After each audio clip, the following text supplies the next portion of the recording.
मित्रों,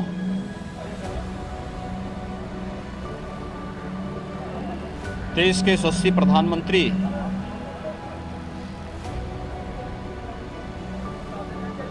आदरणीय श्री नरेंद्र मोदी जी का आज पावन जन्मदिन है। इस अवसर पर उत्तर प्रदेश सरकार और प्रदेशवासियों की ओर से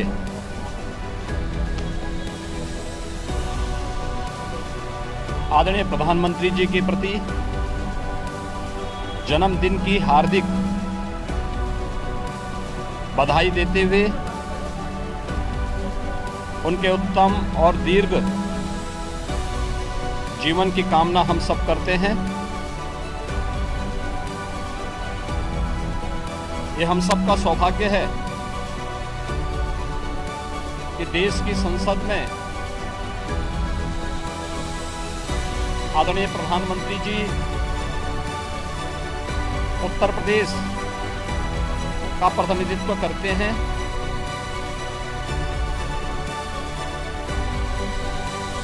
पिछले 9-9.5 वर्ष के अंदर प्रधानमंत्री मोदी जी के नेतृत्व में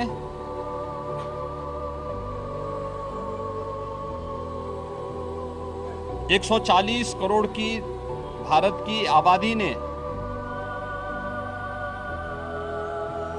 एक नए भारत को उभरते हुए आगे बढ़ते हुए देखा है, तो दुनिया ने भी एक नए भारत का दर्शन किया है।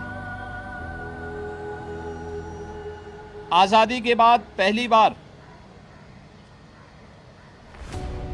बिना भेदभाव के शासन की योजनाओं का लाभ समाज के प्रत्येक तबके तक पहुंचना, अपनी अभिनव योजनाओं के माध्यम से गांव, गरीब, किसान, नौजवान, महिलाएं और युवाओं के लिए जो अनेक कार्यक्रम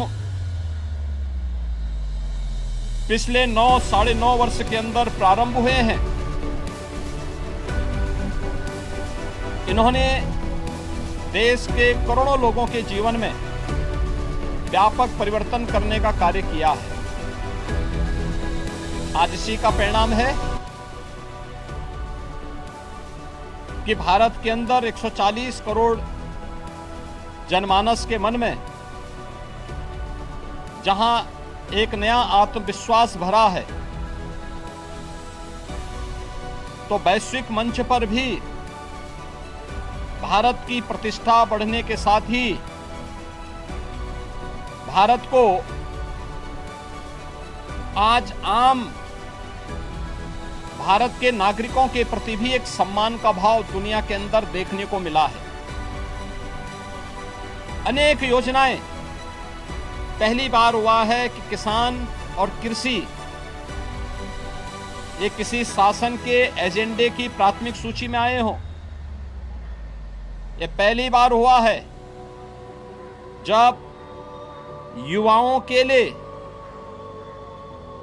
न केवल रोजगार बल्कि उनके स्वतः रोजगार के साथ साथ अनेक ऐसे कार्यक्रम स्कूली जीवन से ही नेशनल एजुकेशन पॉलिसी हो या फिर digital India, startup India, stand up India, PM मुद्रा की योजनाएं,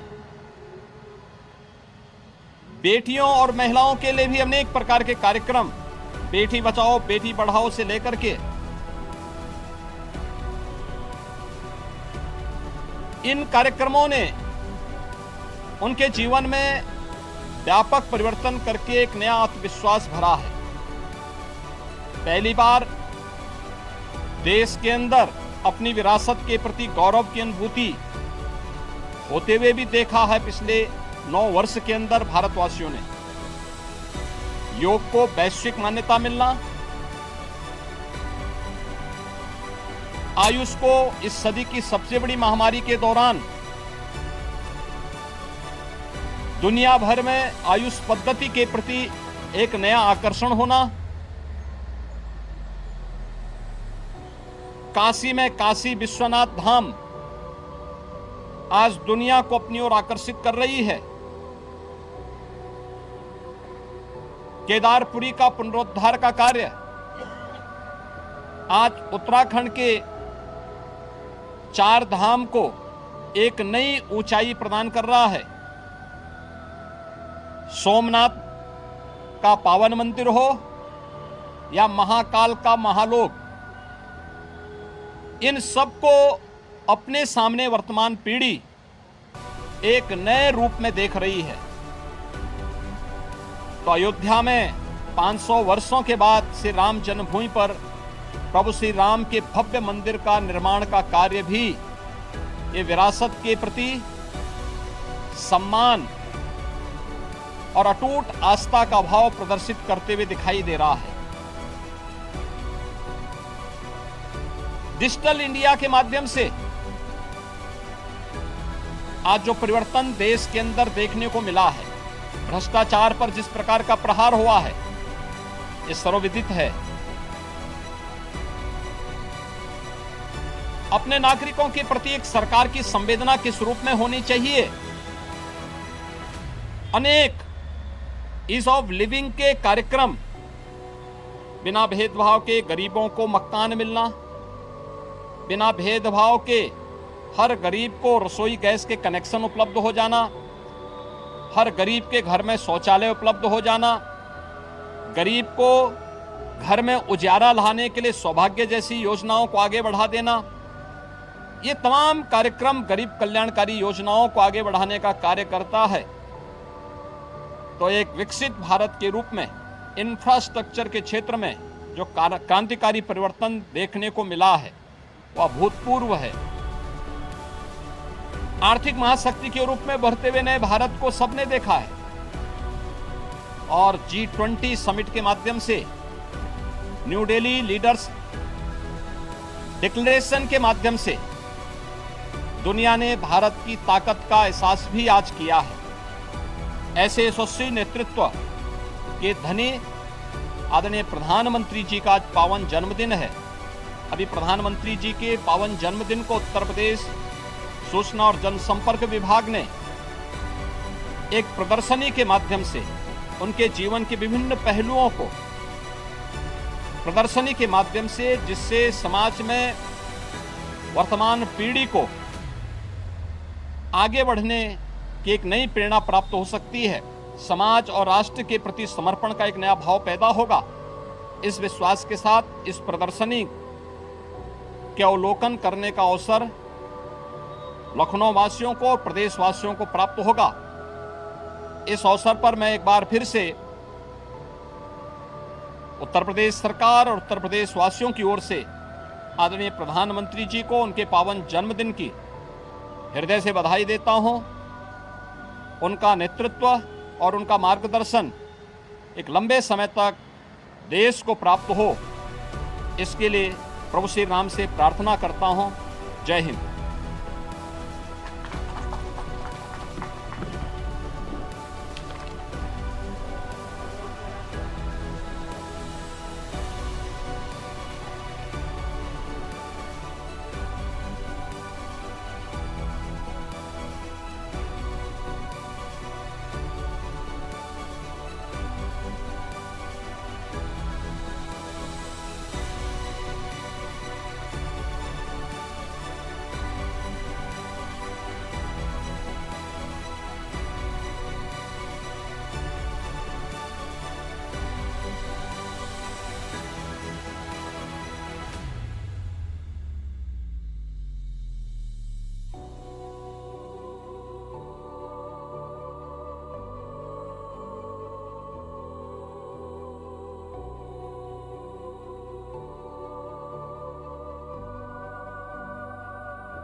हमसे जुड़े रहने के लिए हमारे YouTube चैनल को सब्सक्राइब करें और नई वीडियो की नोटिफिकेशन के लिए बेल आइकन को दबाएं। अगर आप ये वीडियो Facebook पर देख रहे हैं तो लाइक जरूर करें और ज्यादा से ज्यादा शेयर करें। धन्यवाद।